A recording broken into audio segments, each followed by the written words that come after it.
நேத்து மதுரையில நடந்த முருக பக்தர்கள் மாநாட்டுல பவன் கல்யாண் பேசும்போது பசுமன் முத்துராமலிங்க தேவரை புகழ்ந்து பேசியிருக்காரு.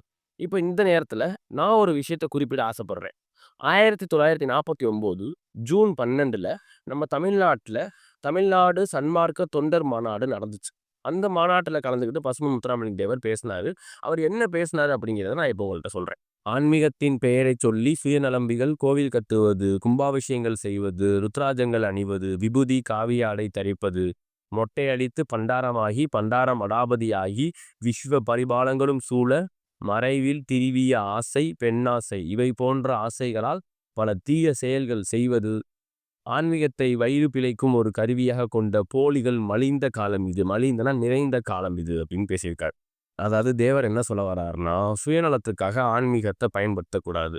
இது அப்படியே நேத்து நடந்த மாநாடோட நம்ம ஒப்பிட்டு பார்க்கிறோம். நேத்து நடந்த மாநாடு முருக பக்தர்களுக்கான மாநாடா? முருகரோட பக்திய வளர்க்கறதுக்கான மாநாடா? கிடையவே கிடையாது. பிஜேபி அப்படிங்கிற கட்சி தமிழ்நாட்டுல 30 சீட்டு, 20 சீட்டு ஜெயிக்கிறதுக்காக நடத்தப்பட்ட மாநாடு.